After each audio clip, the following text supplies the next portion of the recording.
My son's wife thought I couldn't hear her on the phone, but the walls in this old house are thin, and her voice cut through them like a surgeon's scalpel. "He has to go to a nursing home," she'd said. Her tone as cold as a winter morning in Ohio. She thought my $950,000 house was theirs for the taking. Weeks later, they returned from their Vegas trip, laughing and carefree, until their key wouldn't turn in the lock. On the doorstep, they found a single white envelope. And when they read what was inside, their entire world fell apart. Before I tell you exactly what was in that letter and how I turned the tables on their cruel plan, I'd love to know where you're all watching from. It's incredible to me how these stories can connect us from all over the world. Please drop your city or country and what time it is for you in the comments below. It brings me a little bit of joy to see our community gathered here.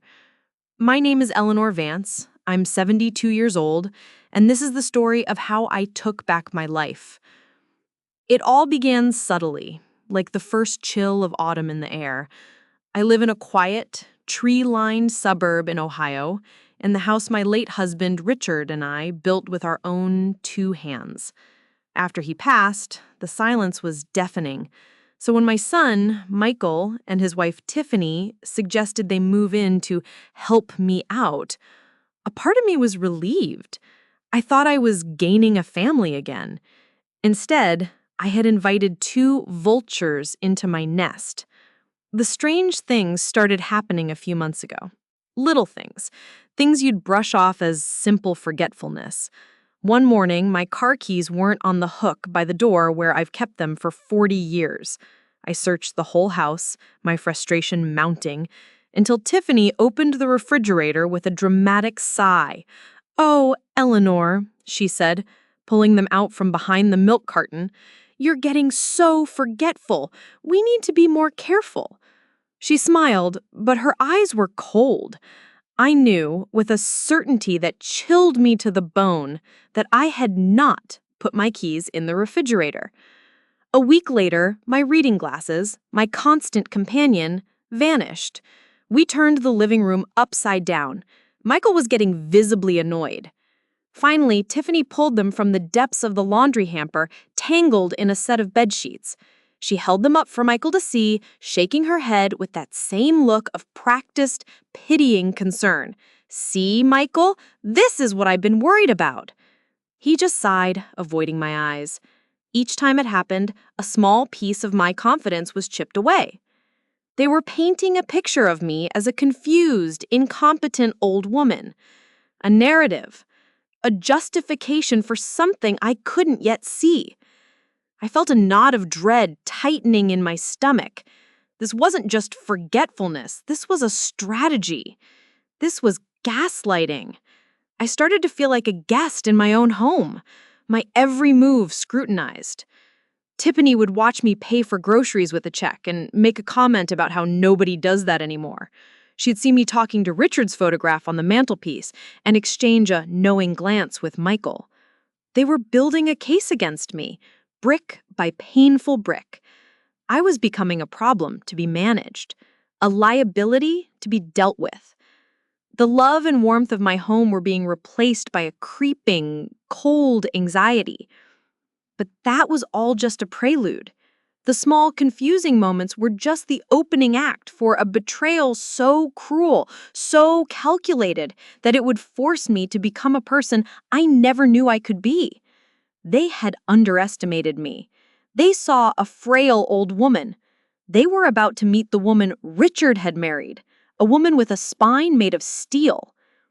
The day my world shattered started like any other. The morning sun was streaming through the kitchen window, casting a warm glow on the worn wooden floors. I was humming an old tune Richard and I used to dance to, getting ready to head out to the garden to tend to my roses. That garden was my sanctuary, the one place where I still felt completely and totally myself. The house phone rang, its shrill sound cutting through the peaceful morning. I heard Tiffany pick it up from the living room, her voice a low murmur. I didn't pay it any mind. She was always on the phone, wheeling and dealing for her marketing job. I was about to step out the back door, my gardening gloves already on, when I heard my name. It was spoken with an edge, a sharpness that made me freeze in place. I pressed myself against the wall that separated the kitchen from the living room, my heart suddenly pounding against my ribs. "Tiffany, can you hear me clearly?" Tiffany's voice was crisp, all business, the same tone she used when she was closing a big account. "We need to talk about this, now, while she's outside." A pause, then I heard my son's voice faint and tinny through the speakerphone. "Tiff, I don't know. It feels wrong." "Wrong," she scoffed, and the sound was like scraping metal. "What's wrong is that we're drowning in debt while she's sitting on a gold mine. Mother Eleanor has to go to a nursing home." The words hit me like a physical blow. A nursing home. My knees buckled, and I had to grab the door frame from falling. The air rushed out of my lungs. Willow Creek Gardens has an opening. It's one of the best in the state. 24-hour care, activities, friends her own age. She'll be happy there. Happy? Locked away? Then she laughed, an actual genuine laugh. It was the cruelest sound I had ever heard. $950,000, Michael. That's what David Chen said the house is worth in this market. $950,000. We could finally be free of all our debts, free of her. Free of me. The words echoed in the sudden silence. I was just a roadblock, an obstacle between them and their financial freedom. My entire life, the home Richard and I poured our souls into, reduced to a dollar amount. "But it's her house, Tiff. Dad built it for her," Michael protested weakly. "Your dad is dead, Michael," she snapped, her voice devoid of any sympathy. "He's been gone for 3 years. It's time to be practical. I've already scheduled an appointment with Dr. Albright for her. He specializes in geriatric psychology. We just need him to document some cognitive decline. It'll make getting power of attorney so much easier." A lie. All of it. The misplaced keys, the forgotten glasses, it was all part of their script. They weren't just planning to put me away, they were fabricating a reason to do it, to legally strip me of my rights, my home, my entire identity. I stood there, hidden in the shadows of my own kitchen, and I felt the last remnants of my naive trust in them turn to ice. The woman I had welcomed into my home, the son I had raised, were planning my disposal, as if I were a piece of old, unwanted furniture. I stayed frozen in place long after the call ended, tears streaming down my face. But as I stood there, surrounded by the familiar sights and smells of the life Richard and I had built, something inside me shifted. The tears stopped. My hands, which had been trembling, grew steady. The shock and the grief were being burned away by a white-hot rage. They wanted a war, and I was about to give them one they would never, ever forget. That evening, the house felt different. The air was thick with unspoken words and hidden agendas. I knew I had to play the part of my life. Any hint of suspicion, any crack in my facade, and they would accelerate their plans. So I did what I always did on a Tuesday night. I made the slow-cooked pot roast that Michael had loved since he was a boy. The familiar motions of chopping vegetables and seasoning the meat were a comfort, a steady rhythm in a world that had suddenly tilted off its axis. My hands were steady, but my heart felt like it had been shattered into 1,000 tiny pieces. Tiffany swept into the dining room, dressed in expensive workout clothes, her blonde hair pulled back in a perfect ponytail. "Oh, Eleanor, that smells absolutely divine," she exclaimed, her voice dripping with fake sweetness. "You really shouldn't have gone to all this trouble." "It's no trouble at all, dear," I said, forcing a smile that felt brittle on my lips. Michael slouched into his chair, his eyes fixed on his plate. He couldn't look at me.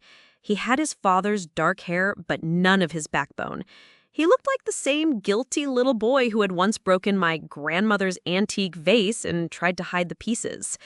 Actually, Mom, she began, cutting her meat with sharp, precise movements, I was thinking, you've seemed a bit, scattered lately. She paused, letting the word hang in the air. Do you remember the name of the dentist you went to see last year? Dr. Peterson? Or was it Patterson? It was a test, a blatant, cruel test of my memory. I took a slow sip of water, meeting her gaze over the rim of my glass. It was Dr. Reynolds, dear, on Oak Street. I have my 6-month checkup with him next Tuesday at 10 a.m. Would you like me to write it down for you?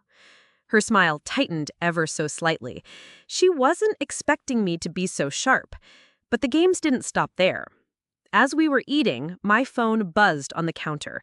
The screen lit up with a picture of my best friend, Carol. Before I could even make a move to stand up, Tiffany darted from her chair and snatched the phone. "Oh, I'll get it," she chirped. "You just sit and enjoy your dinner." She answered, turning her back to me. "Hello? Oh, hi, Carol. Yes, she's right here." A pause.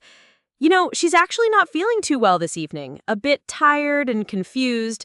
I think it's best if she just rests. I'll be sure to tell her you called."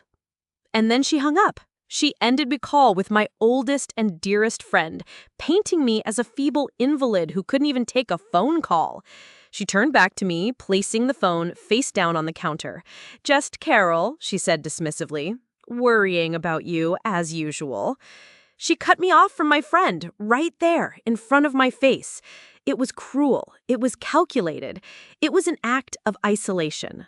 Let me ask you, what would you have done in that moment? Would you have confronted her and shown your hand? Or would you have stayed silent and continued to plan your next move? Please tell me your thoughts in the comments below, because I truly wrestled with what to do. In the end, I just smiled that brittle smile again. "How thoughtful of her," I said. Tiffany thought she was in control. She thought she was weaving a net around me, cutting me off from the world. She had no idea that with every lie, with every manipulative act, she wasn't building a cage for me. She was digging a grave for herself. For the next 2 days, I lived a double life. On the surface, I was the sweet, slightly forgetful Eleanor they wanted to see. I'd misplace the television remote, I'd ask what day it was, even though I knew perfectly well. I played their game, letting them grow confident, complacent. All the while, I was waiting for my opportunity. It came on a Thursday night. They were going out for a fancy dinner with some of Tiffany's clients. "We'll be back late, don't wait up," she called out as they left, the door clicking shut behind them. The moment their car's headlights disappeared down the street, I sprang into action. My heart was pounding, a mix of fear and adrenaline.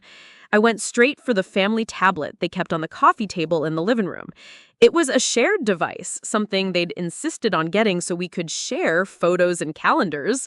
Now I saw it for what it was, another tool for surveillance. I remembered something Tiffany had complained to one of her friends on the phone a few weeks ago. "Michael is so lazy with passwords," she had said with a sigh. "He uses my birthday for everything. So unoriginal." Her birthday, June 12th, 0612. I typed in the 4 digits, the screen unlocked. I held my breath and opened Michael's email application. My eyes scanned the inbox, and then I saw it. The subject line felt like a punch to the gut. Admission documents for E. Vance, Willow Creek Gardens. My hands were shaking so hard I could barely hold the tablet steady. I clicked it open. It was an email from the admissions director. "Dear Mr. Morrison, thank you for your deposit of $10,000 to secure a room for your mother, Eleanor Vance. As discussed with your wife, the all-inclusive monthly rate is $9,500. We have received the initial paperwork and await the cognitive assessment from Dr. Albright." $10,000. They had already paid a deposit, with money they claimed they didn't have. I scrolled down, feeling sicker with each line. Attached were forms for power of attorney, waiting for a signature. My signature, or a court order. I kept digging. I found another email chain with this one a real estate agent named David Chen. The subject was Market Analysis 1245 Maple Drive. My address. My home. He had sent them a list of comparable sales in the neighborhood. Houses smaller than ours were selling for close to $1 million. His note was enthusiastic. Tiffany, based on these numbers, we can list at $950 for a quick sale. The market is on fire. Let me know when you're ready to move forward.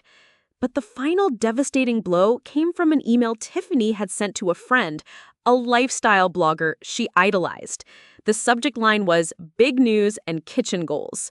"Hey girl, everything's falling into place. The old woman is finally going to a home and Michael is on board. It was this or bankruptcy, LOL. Once we get the house money, we're doing a full kitchen remodel, just like the one you featured from @FabulousFarmhouse Fran. Thinking marble countertops and a huge island. Not a bad trade for having to put up with her for 2 years, right? We'll send pics of the reno. XXO, Tiff." The old woman. That's all I was to her. A nuisance to be tolerated, an obstacle to her dream kitchen. I wasn't a person. I was a transaction. I sat there in the silence of my living room, the glow of the tablet illuminating my tear-streaked face. I wasn't just sad anymore. I wasn't just angry. I was cold with a purpose.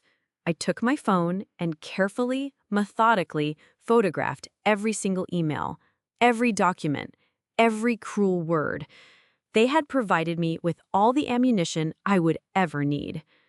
The evidence was now in my hands, but evidence alone wasn't a plan. I needed a weapon. I needed an ally, someone who understood what Richard's legacy truly meant. And in that moment, I knew exactly who I had to call. The next morning, my mind was clear for the first time in months. The fog of confusion and fear had been burned away, leaving behind a cold, hard resolve. After Tiffany and Michael left for work, I went to Richard's old study.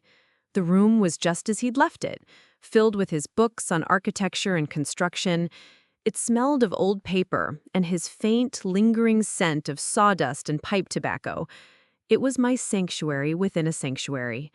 I pulled out the old leather-bound address book he'd given me for our 20th anniversary. The pages were soft and worn with age. I flipped through them, my fingers tracing over names of friends long gone, until I found the page I was looking for. P. There it was, written in Richard's neat, strong handwriting. Grace Porter, Esquire. Grace had been Richard's star pupil when he taught a construction management night class at the local college. She was a brilliant, determined young woman who had been struggling to make ends meet. Richard saw her potential.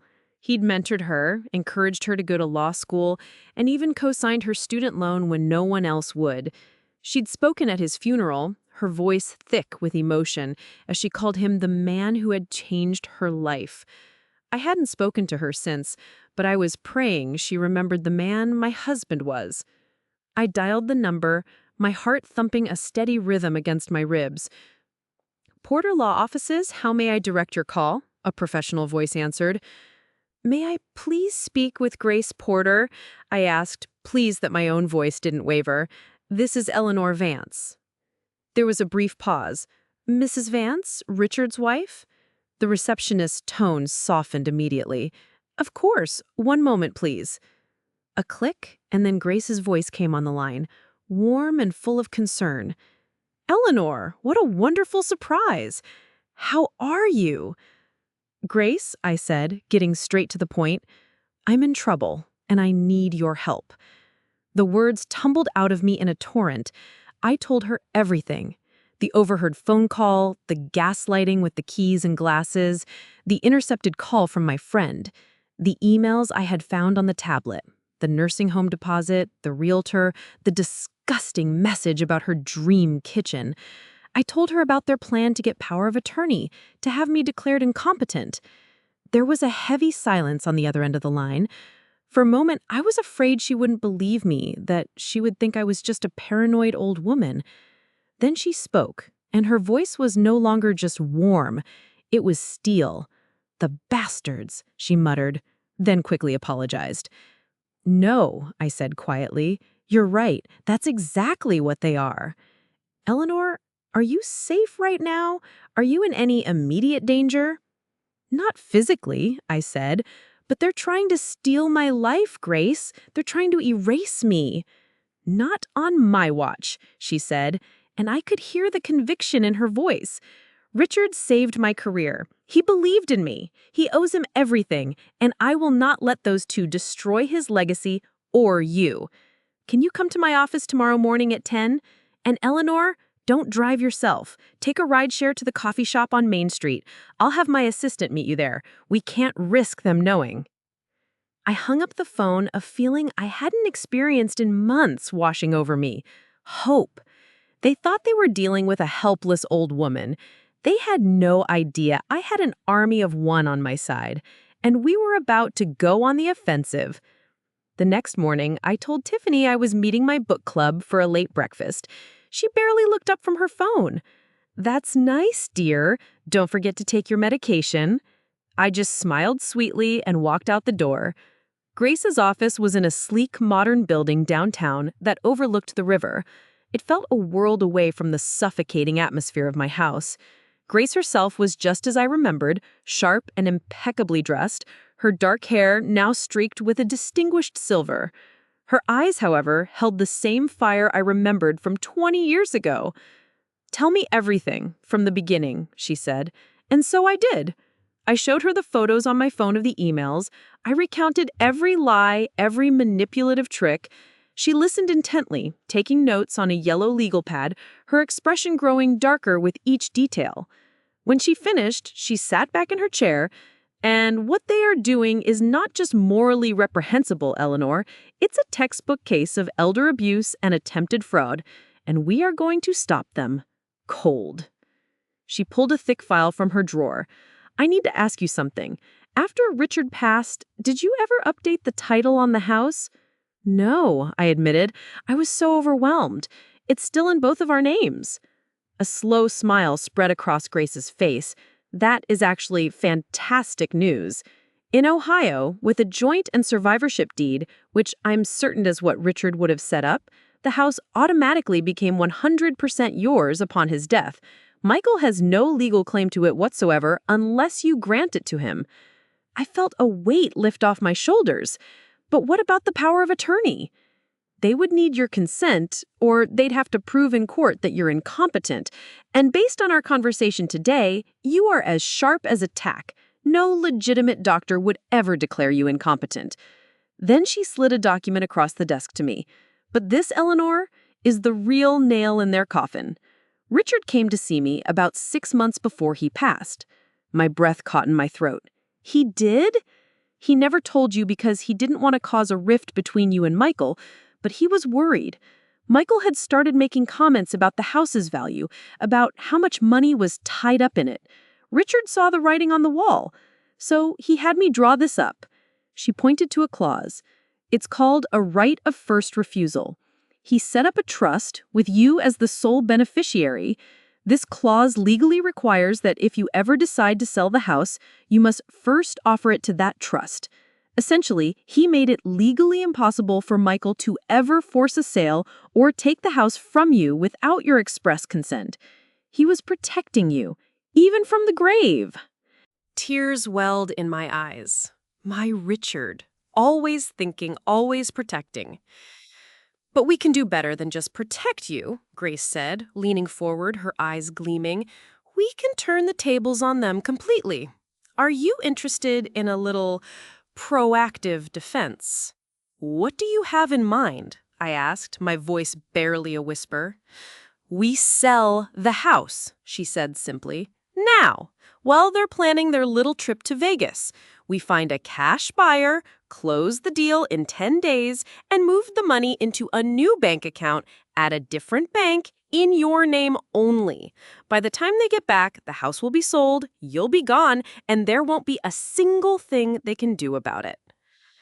The audacity of it took my breath away. It was bold, it was brilliant, it was exactly what they deserved. "Can we really do that?" Grace grinned. "Eleanor, it's your house. You can do whatever you damn well please with it.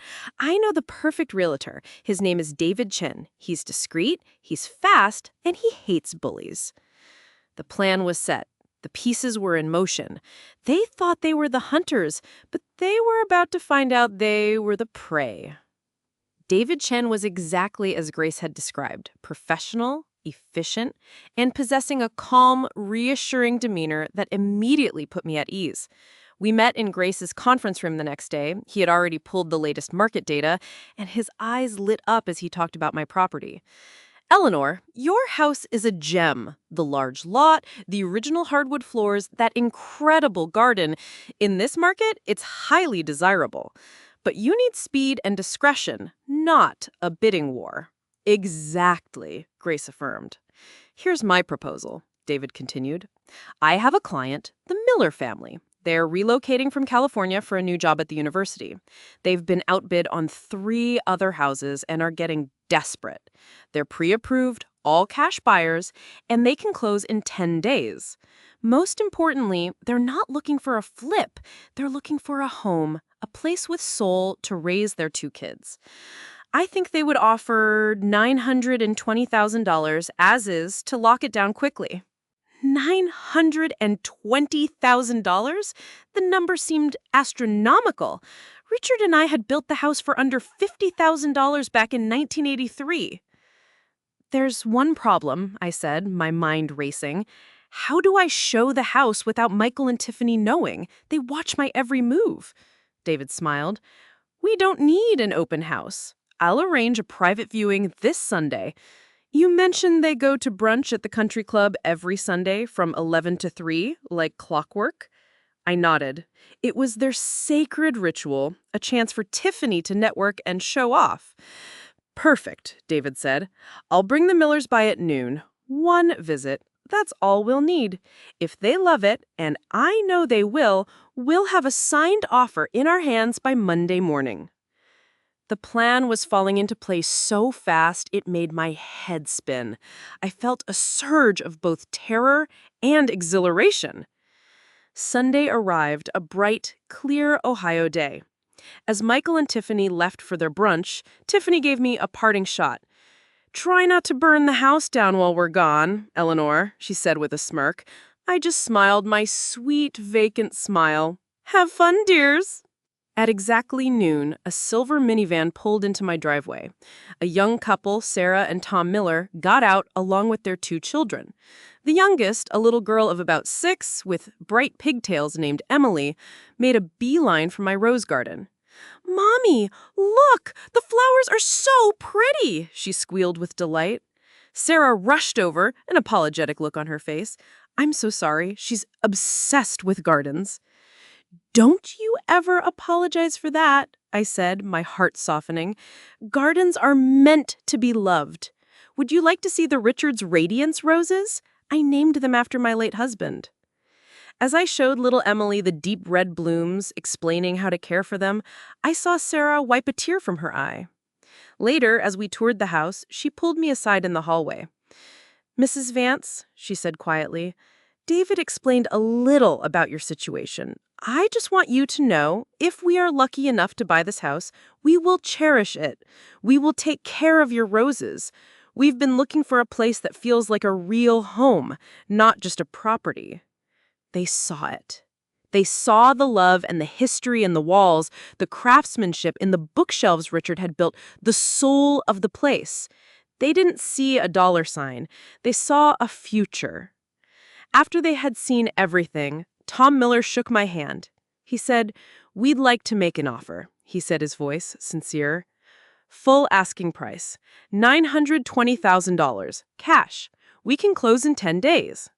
My house had found its new family. Now, the most difficult part began, the secret exodus. The next 10 days were a blur of clandestine activity, a masterclass in covert operations conducted from my own living room. Every move had to be timed perfectly. While Michael and Tiffany were at work, my house became a hive of secret preparations. I went through 40 years of memories, sorting everything into 3 categories: keep, donate, trash.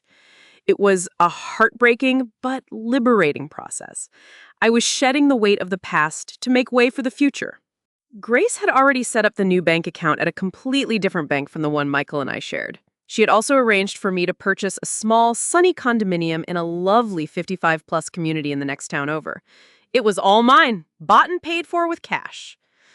The moving company David recommended was incredible. They specialized in sensitive situations, as they called it, divorces, estate clearouts, and apparently elderly mothers escaping the clutches of their greedy children.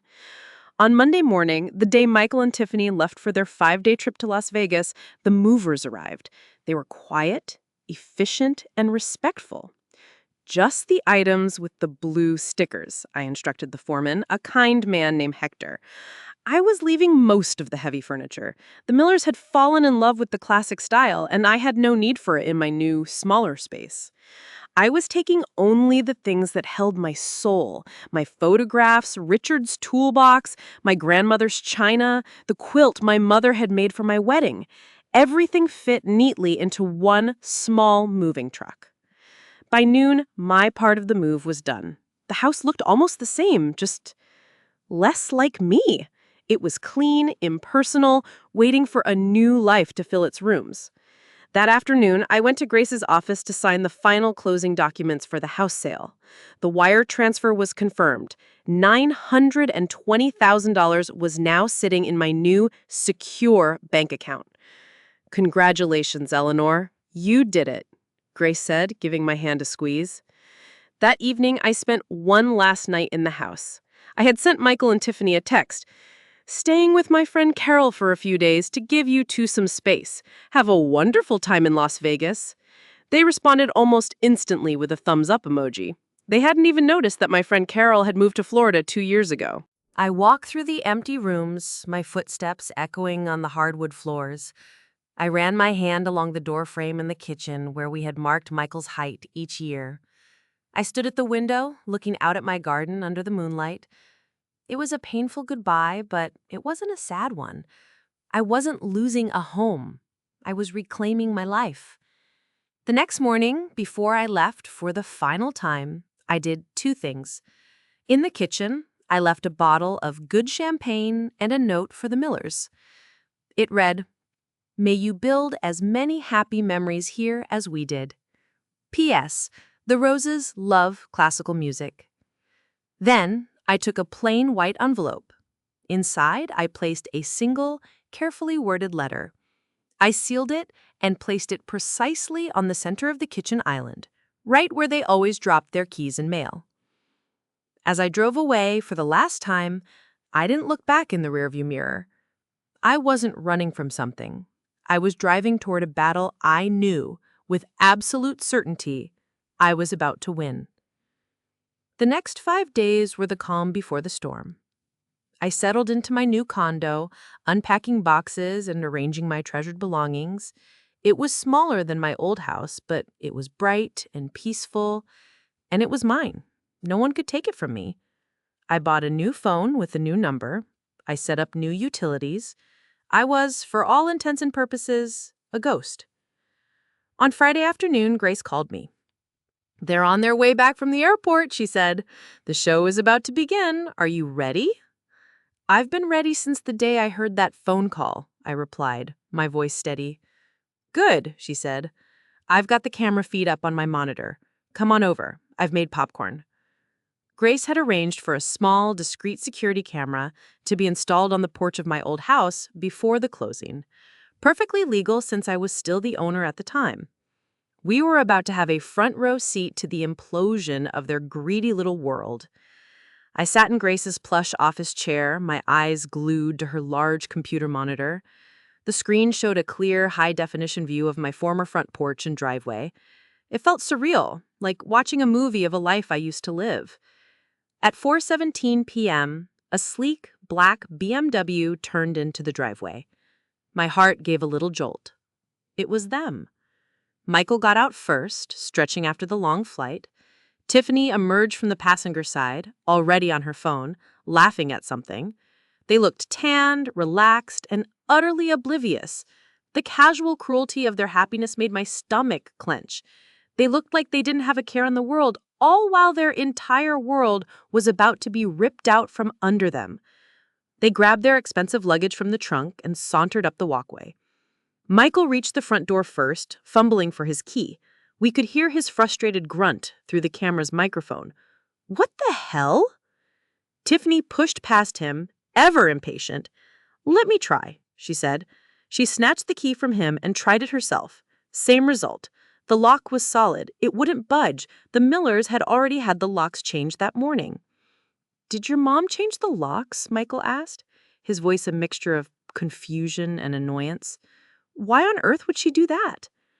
Tiffany stopped, her hand frozen on the doorknob. She scanned the front yard, and for the first time, she noticed it. The realtor's sign. But it no longer said, "For sale." A bright red banner was slapped across it with a single, brutal word. "Sold."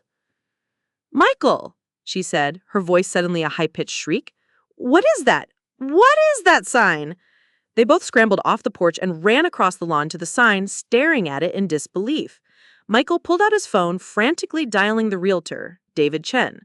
We couldn't hear the conversation, but we could see the color drain from Michael's face. We watched his expression shift from confusion to dawning horror to absolute gut-wrenching panic. He hung up the phone, looking like he'd seen a ghost. He said it's sold. He said the closing was 2 days ago. "Sold?" Tiffany screamed, her voice cracking. "What about the note? She said in her text she left a note." They stumbled back to the porch in a daze, and that's when they finally saw it, the plain white envelope I had taped to the front door, which they had completely missed in their initial arrogance.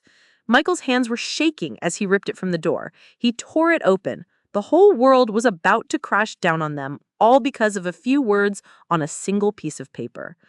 The camera's microphone was surprisingly clear. We could hear the crinkle of the paper as Michael unfolded the letter Grace and I had so carefully crafted. His voice was unsteady, barely a whisper at first, but it grew louder as he read each devastating word aloud for a hysterical Tiffany. "Dear Michael and Tiffany," he began. "By the time you are reading this, the house at 1245 Maple Drive no longer belongs to me. It has been sold to a lovely young family who I believe will actually cherish it as a home, not as an asset to be liquidated." Tiffany let out a choked gasp. "She can't do this!" Michael ignored her, his eyes glued to the page. "The proceeds from the sale have been transferred to a private bank account to which you have no access. I will be living a comfortable, independent life on my own terms. You see, Tiffany, the walls in this old house are thinner than you think. I heard your phone conversation 2 weeks ago. Every last word." We watched Tiffany's face twist in disbelief. Michael's hand began to tremble violently. He continued reading. "I also heard you call me a liability. I heard you laugh about how much money you would make. I heard you tell my son that his father was dead and that it was time to be practical. I also know about the $10,000 non-refundable deposit you paid to Willow Creek Gardens. Consider it an expensive lesson in not counting your chickens before they hatch."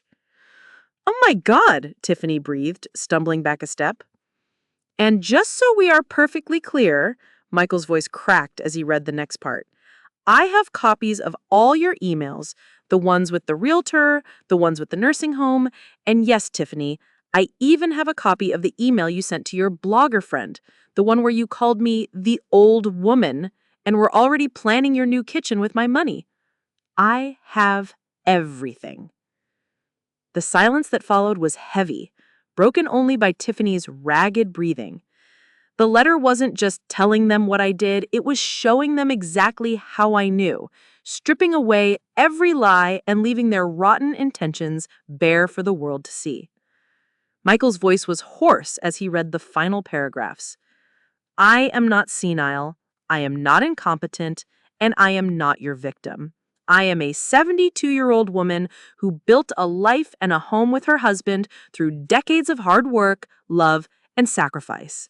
And I refuse to let that life be stolen by a greedy, heartless woman and the son she so easily corrupted." Michael, I have loved you more than life itself. I would have helped you if you had only asked. I would have given you anything. But you didn't ask. You chose to conspire against me. You chose to plot my imprisonment for financial gain. You became someone I don't recognize. You became someone your father would be deeply, profoundly ashamed of. I have a new home. I have a new phone number. I have a new life. If you ever want to be a part of it, you will have to earn that privilege back, one honest act at a time. As for you, Tiffany, you are not welcome in my life until you can look me in the eye and offer a genuine apology without seeing dollar signs reflected in my pupils. The house is gone. The money is mine. Your plan has failed. Your mother, when you deserve one, Eleanor Vance. He had finished reading. The letter crumpled in his clenched fist.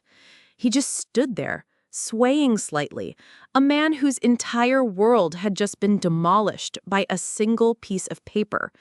Tiffany, however, was not defeated. She was enraged, and what she said next would cause the final, violent rupture. For a long moment, there was only the sound of the wind rustling the leaves in the old maple tree. Michael stood on the porch like a statue, the crumpled letter a white knot in his fist. Tiffany, however, was a volcano of rage about to erupt. She snatched the letter from his hand, her eyes blazing as she scanned the words again, as if reading them a second time might somehow change their meaning. "She can't do this," she shrieked, the sound echoing in the quiet suburban street. "That manipulative old witch! This is our house! We live here! She stole our money!" Michael finally looked up, and for the first time in a very long time, I saw a flicker of the man his father had been. A flicker of clarity, of shame. "It was never our money, Tiffany," he said, his voice quiet but firm. "It was her house. It was always her house." "Are you seriously taking her side right now?" Tiffany screamed, taking a step toward him, her face contorted with fury. "She just conned us out of nearly $1 million. Your inheritance." "My inheritance?" Michael shouted back, a raw, broken sound. "My inheritance was supposed to be the lessons my father taught me, about honesty, about integrity, about taking care of family, not throwing them away when they become inconvenient." "Oh, spare me the sentimental garbage," she sneered, her voice dripping with contempt. "We were being smart. We were being practical. Resources should go to the people who can use them, not be wasted on some sentimental old woman who talks to her dead husband's photograph." That was it. That was the final line. Slap. The sound was sharp and ugly. Even Grace, sitting next to me, gasped. It wasn't a hard slap, not a brutal one, but it was shocking in its finality. Michael's hand had connected with her cheek, and the sudden violence silenced everything. Tiffany stood frozen, her hand flying to her face, her eyes wide with disbelief. Michael's arm dropped to his side. He looked down at his own hand, as if he didn't recognize it. "That's my mother you're talking about, and that's my father. And I just lost them both. I lost everything because I listened to you." He didn't say another word. He walked away. He walked down the porch steps, down the driveway, and out onto the street, pulling his phone from his pocket. Through the camera, we saw him stop at the curb, head bowed, waiting for the Uber he had just summoned. "Michael! Michael, you get back here!" Tiffany screamed after him, her voice hysterical.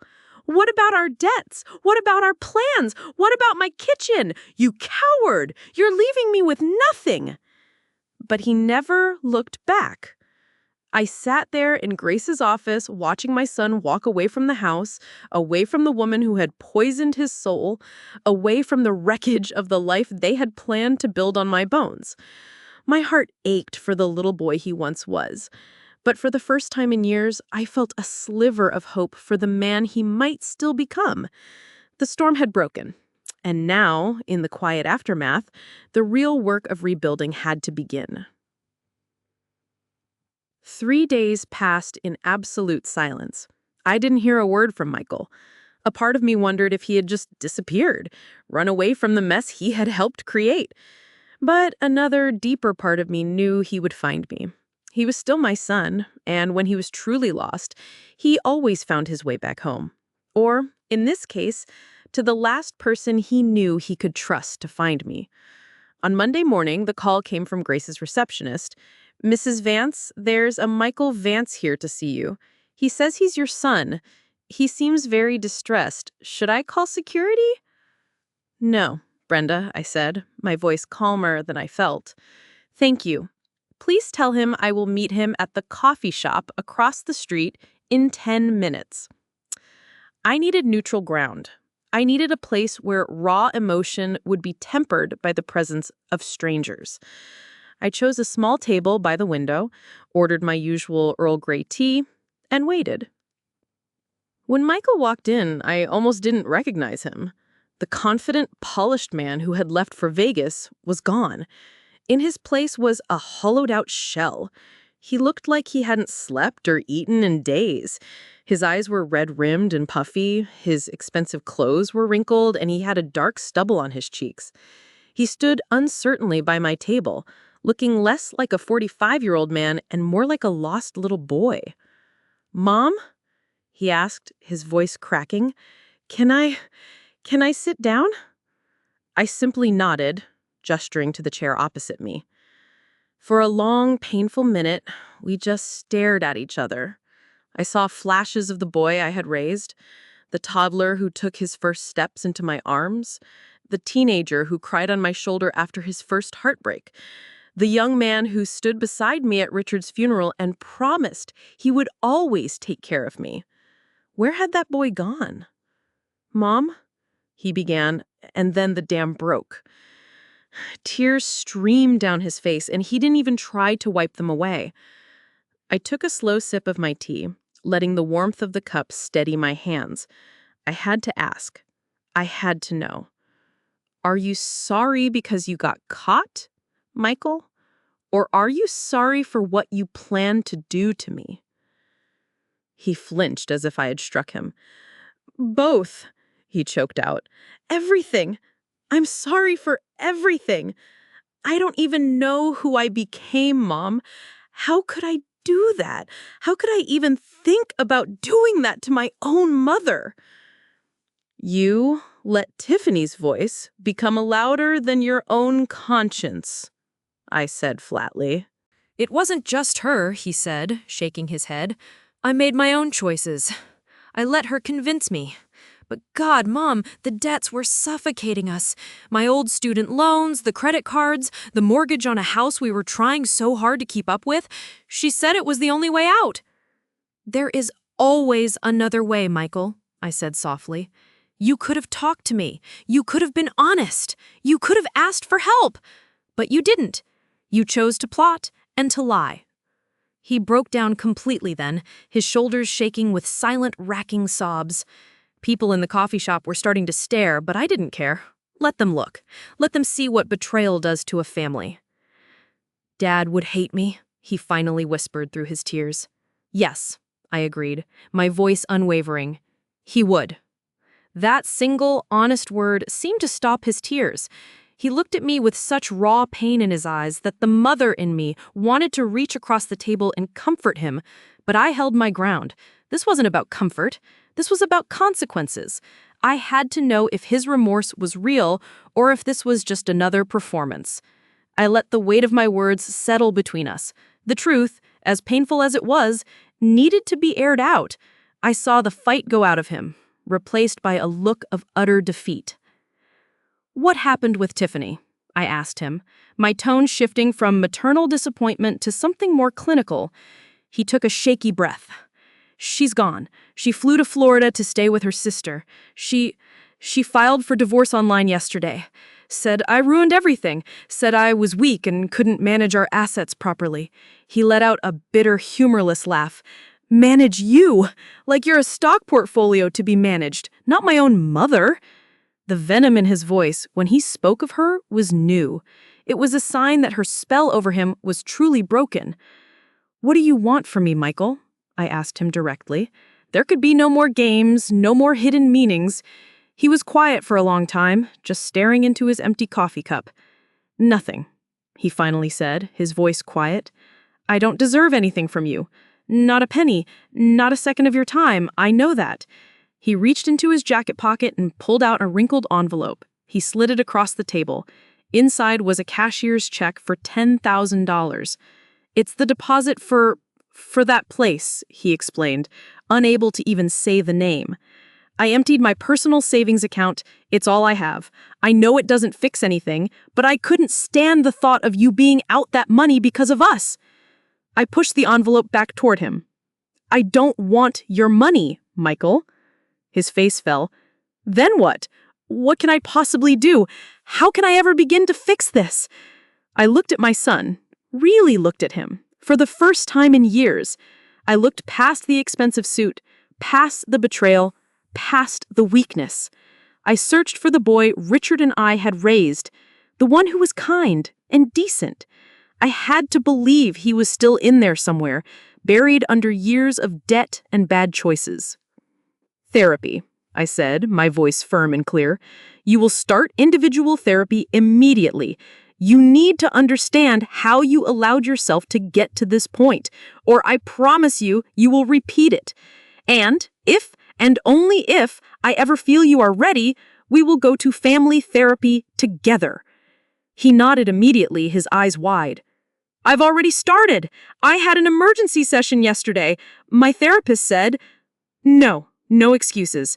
I made terrible choices. I'm working on understanding why." "Good," I said. "Second, we will meet for coffee once a month in a public place. You will come alone. You will not ask for money. You will not complain about your problems. We will simply talk. If you miss a single meeting, or if you break any of these rules, we are done. Forever. Is that understood?" "Yes," he breathed, a look of profound relief on his face. "God, yes. Thank you, Mom." "Don't thank me yet," I clarified, my gaze unwavering. "I'm not doing this for you, Michael. I'm doing it for the little boy who used to help me plant roses in the garden. I'm doing it on the faint hope that he's still in there somewhere and that he's worth saving." I stood up to leave. He reached a hand across the table, not quite daring to touch mine. "He is, Mom," he whispered, tears welling up in his eyes again. As I walked out of the coffee shop, I didn't feel forgiveness. That was a mountain too high to climb just yet. But for the first time, I felt a tiny, fragile glimmer of hope that my son might just find his way back. Leaving Michael at the coffee shop felt like closing a painful chapter. I had set my terms, drawn my boundaries in the sand. Now it was up to him to prove he was capable of change. I felt a sense of control I hadn't felt in years, a quiet strength that came from choosing to protect myself. That afternoon, as I was arranging some new books on the shelf in my sunny little condo, my phone rang. It was David Chen, the realtor. "Eleanor, I hope I'm not disturbing you," he said, his voice warm and professional. Not at all." "David, is everything all right?" "Everything is wonderful," he said, and I could hear the smile in his voice. "I just came from the Miller's house. I was dropping off a welcome basket from my agency. They asked me to call you. They wanted you to know that they moved in today and the Richards Radiance roses are blooming beautifully. Sarah said she thinks they like the classical music she plays for them in the afternoon." A genuine smile spread across my face. I pictured little Emily running through the garden, her pigtails flying. Her garden now. "Oh, that's just wonderful, David. Thank you for telling me. Gardens need children." "There is something else, Eleanor," he said, his tone shifting slightly. "This is the real reason I called. I feel you have a right to know. Tiffany Morrison called my office this morning." My heart gave a little thump. "Oh?" "Yes, she was irate, screaming at my receptionist, demanding to know if there was any way to reverse the sale of the house. She claimed you were mentally incompetent when you signed the sales agreement and that you had been manipulated." I felt a flash of the old anger, but it was quickly replaced by a sense of weary satisfaction. Of course she had tried that. It was her last desperate move. "What did you do?" I asked. "My receptionist is a rock. She politely told her that she would have to speak with your legal counsel and gave her Grace Porter's number. I called Grace immediately afterward to give her a heads up, but it turns out I didn't need to." "What do you mean?" David chuckled. Grace was already a step ahead, as always. Apparently, Tiffany had already called her, making the same threats. Grace was prepared.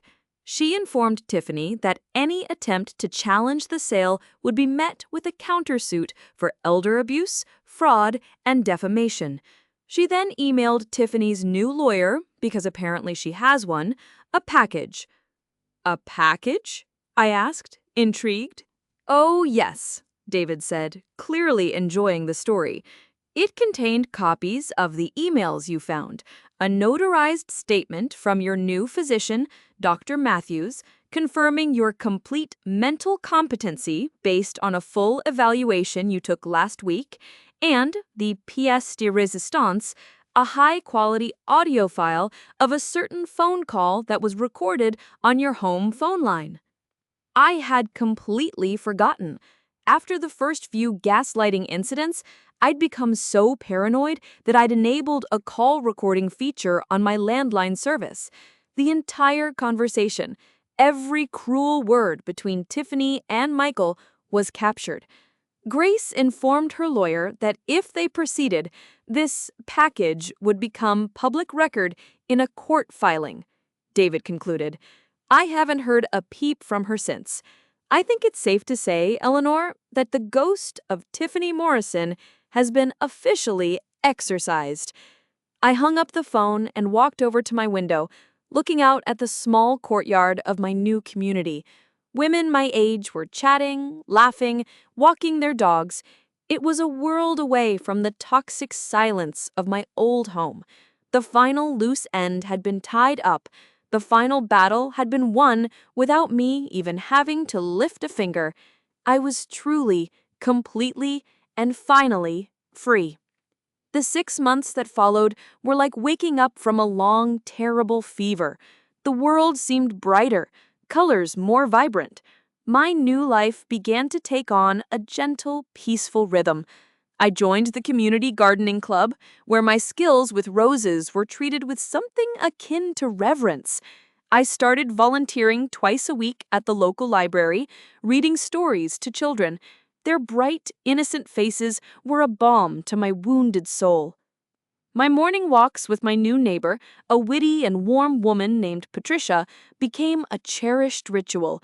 We'd walk through the quiet streets of our community, coffee cups in hand, talking about everything and nothing, our children, our pasts, the best way to grow tomatoes. They were normal, healthy conversations, free of hidden agendas and manipulation. I was building a new support system, a chosen family, one day at a time. And then there was Michael. He kept his word. Every first Saturday of the month, at precisely 10 a.m., he would be waiting for me at the same table in the same coffee shop.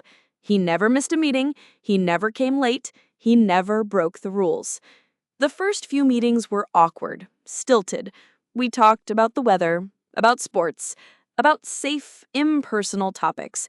But slowly, cautiously, something began to shift. The therapy was working. I could see it in his eyes.